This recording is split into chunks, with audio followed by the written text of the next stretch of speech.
De mutação. Eu venho falando disso desde o começo desta aula, né? Mas o que é uma mutação? Uma mutação, gente, nada mais é do que uma alteração na estrutura química e física do DNA. Alteração química, você tem que lembrar na composição de uma base nitrogenada, né? De um nucleotídeo. E a composição física é alguma coisa que mude a estrutura. No caso das bactérias, mude a estrutura circular, o enovelamento anti-horário, alguma proteína, alguma ligação, né? Alguma coisa desse tipo. Só que a taxa de mutação ela varia muito entre as espécies, né? Então existe algumas bactérias que podem sofrer mutação, né? Podem ser mais suscetíveis à mutação do que outras. Eu falei com vocês em uma das primeiras videoaulas sobre a presença do material genético, né, no próprio citoplasma, diferente do que acontecia nos eucariotos, que elas estavam susceptíveis aos agentes do citoplasma, né? Então elas podiam sofrer mutações muito mais fáceis do que o nosso DNA, que precisava ser conservado dentro de um núcleo para que ele não sofresse tanta influência de um agente externo, né? De algum agente mutagênico. Então, justamente essa posição, um DNA dentro do núcleo e outro no citoplasma, já garante uma taxa de mutação bem diferente entre procariotos e eucariotos. As mutações, se eu pudesse classificar elas seriam de dois tipos, né? As mutações espontâneas e as mutações induzidas. As mutações espontâneas são aquelas que vão acontecer ao acaso, né? Que são geradas no momento da replicação do DNA. Eu não tenho nada a ver com elas. Eu não coloquei nenhum agente químico, eu não coloquei nenhum agente físico. Ela simplesmente mudou. Foi um erro na hora da replicação. E eu tenho ainda as mutações que são induzidas, que são aquelas que acontecem pela exposição de algum agente mutagênico, como no caso da luz ultravioleta. Inclusive a luz ultravioleta, galera, ela é um dos agentes físicos de controle microbiano, porque ela forma dímeros de timina, né? Ou seja, ela une as duas bases nitrogenadas lá na fita de DNA, impedindo que a DNA polimerase consiga ler os nucleotídeos, fazendo com que a célula não produza alguma proteína ou algum operon não seja codificado, levando à morte da célula, né? Esse tema é mais abordado, mais discutido na aula 5, que é referente aos tipos, né, de controle do crescimento microbiano. O engraçado é que a molécula de DNA ela apresenta alguns pontos que são mais sensíveis a mutações. Nas células eucariotos, por exemplo, existem pontos que são mais frágeis do DNA, que é justamente onde existe ligação de A e de T, de adenina e timina. Só que nas bactérias esses pontos são diferentes, são pontos diversos, né?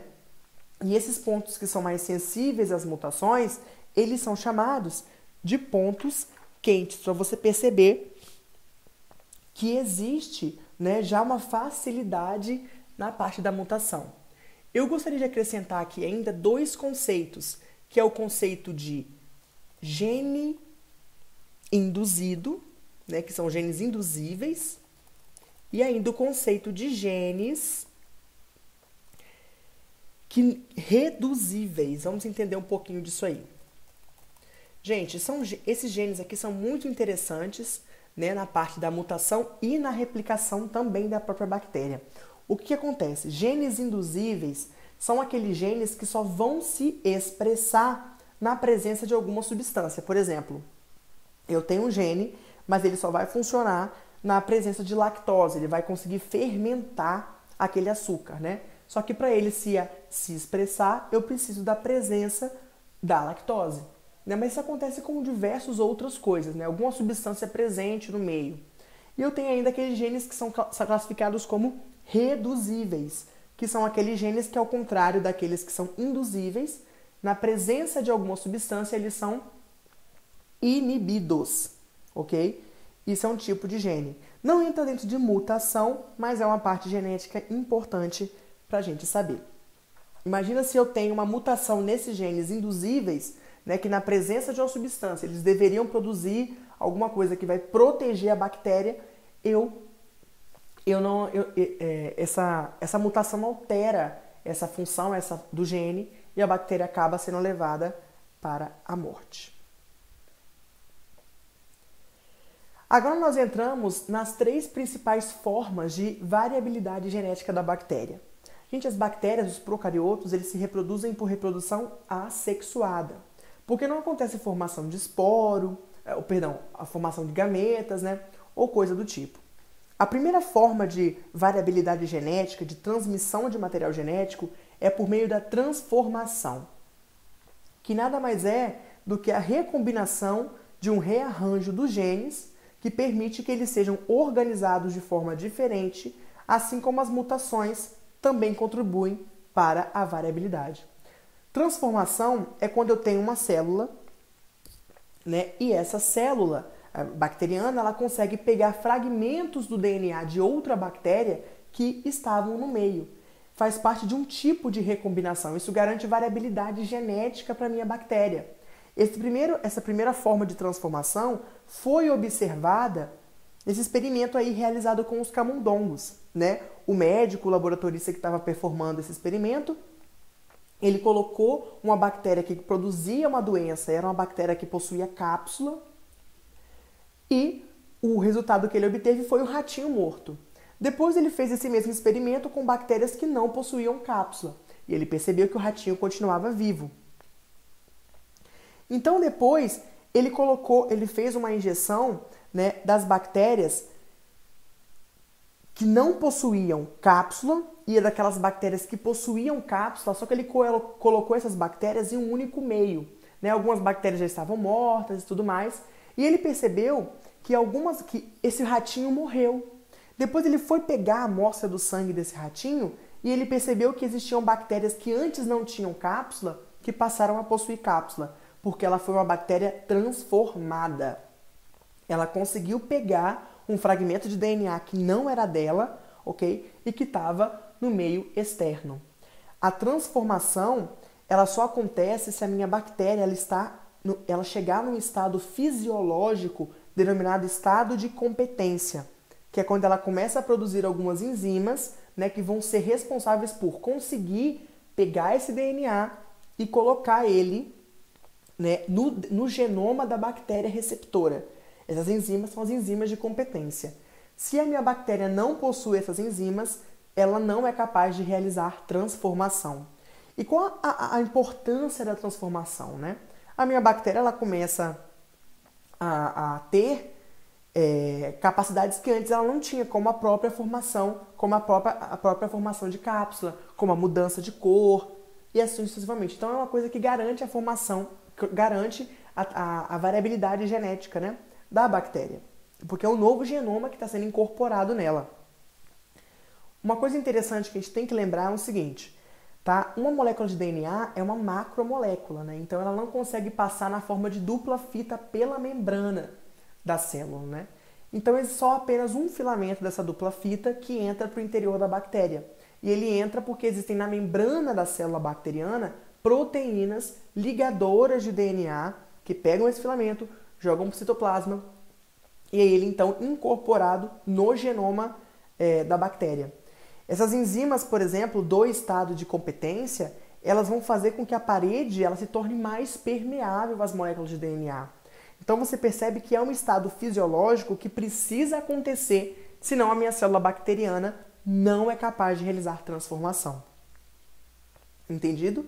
Transformação é uma capacidade da célula de assimilar fragmentos de DNA bacteriano encontrados no meio, né, e colocar no seu genoma.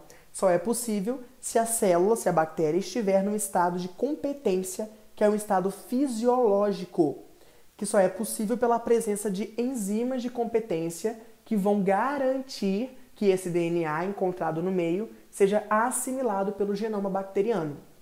No geral, a transformação tende a garantir a variabilidade genética, dando à minha bactéria uma capacidade que ela antes não possuía, como a de síntese de cápsula. E a gente sabe que a cápsula ela possui função de proteção, né? Sendo antifagocítica, aumentando a virulência da bactéria e assim vai. Um outro exemplo de recombinação genética é a conjugação. Eu falei com vocês já nessa aula sobre a conjugação, tá? Algumas pessoas acham que a conjugação é um tipo de reprodução sexuada, mas não, tá? A conjugação continua entrando como um tipo de reprodução assexuada. Na verdade, talvez ele é mais focado na recombinação genética do que na própria reprodução, da palavra reprodução, né? Porque na conjugação eu tenho uma bactéria doadora e uma bactéria receptora. E ela acontece apenas para o DNA extracromossomal, ou seja, apenas para o plasmídio. Eu tenho uma bactéria que tem e uma outra bactéria que não tem. Tanto bactéria gram-negativa como bactéria gram-positiva pode realizar a conjugação, ok? Só que elas vão realizar esse processo de forma diferente. As bactérias gram-negativas realizam pela formação do pile sexual. Nós já discutimos a importância do pile, a função do pile de uma outra aula, né? Damos ainda o nome desse pile sexual, que é o chamado pile F. Ele é o responsável na conjugação das bactérias gram-negativas.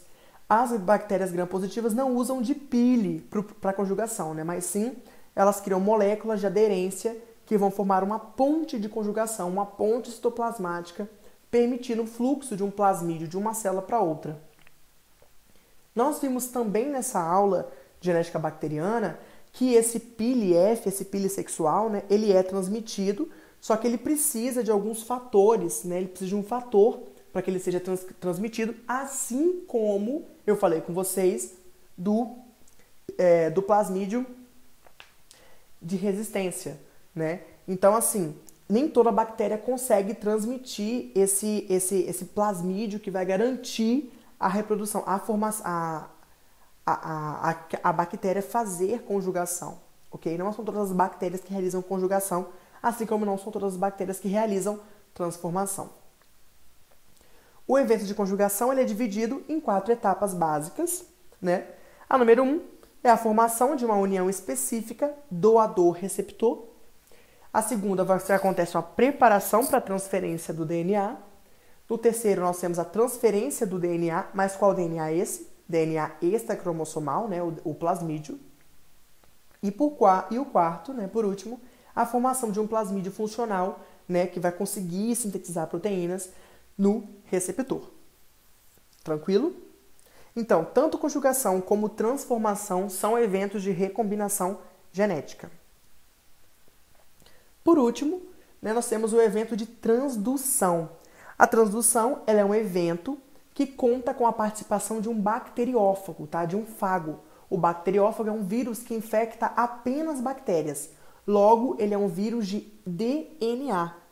O que acontece é o seguinte: esse vírus ele coloca, né, ele inocula no interior da minha célula bacteriana o seu genoma, dando para a minha célula, né, alguma característica que ela antes não possuía. Lembrando que os vírus eles podem ser classificados de 2 formas, ok? O bacteriófago ele pode ser temperado e virulento. Qual a diferença? O virulento vai entrar em um ciclo que eu chamo de ciclo lítico. E o temperado não, ele já entra num ciclo que eu chamo de ciclo lisogênico. Cada um desses vai causar uma formação, uma conformidade diferente na minha célula, ok? No geral, a transdução ela é realizada por vírus temperados, que são aqueles que fazem o ciclo lisogênico, que não causa ruptura da célula, morte da minha bactéria. Perceba aqui, ó, o meu vírus chegou, inoculou, né, o DNA no interior da célula doadora, esse DNA se recombinou, ok. Esse DNA agora recombinado, ele pode ter 2 caminhos. Ou ele pode produzir novos vírus, como mostrado na imagem 3, e romper a célula, né?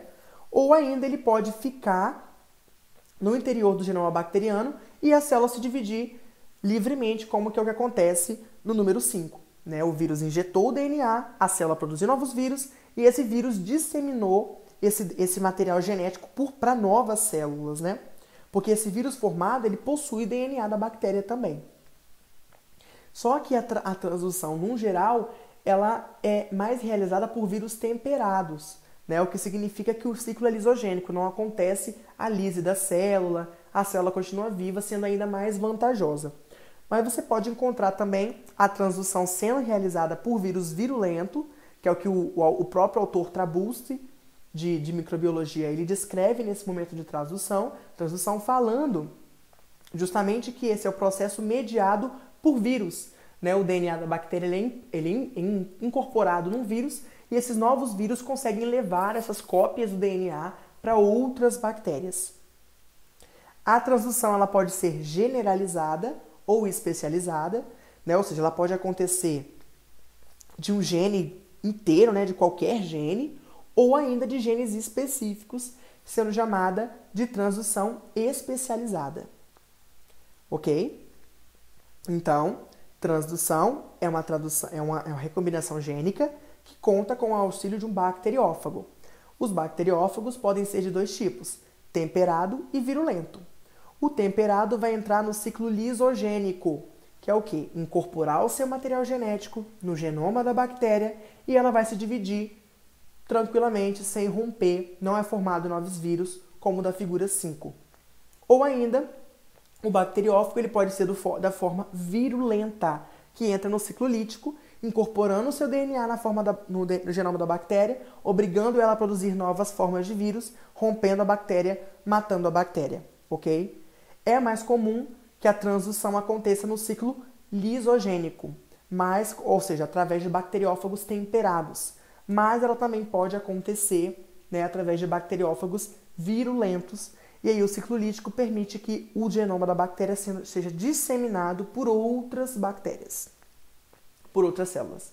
É importante lembrar que o bacteriófago, mesmo sendo um vírus que infecta bactérias, ele continua sendo um vírus, e o vírus é um parasita intracelular obrigatório, e a bactéria, por ser um ser unicelular, é uma célula.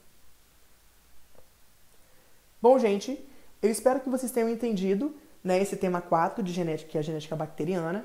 Qualquer dúvida, vocês podem deixar no comentário ou me enviar um e-mail. Obrigado pela atenção e eu espero que vocês tenham entendido.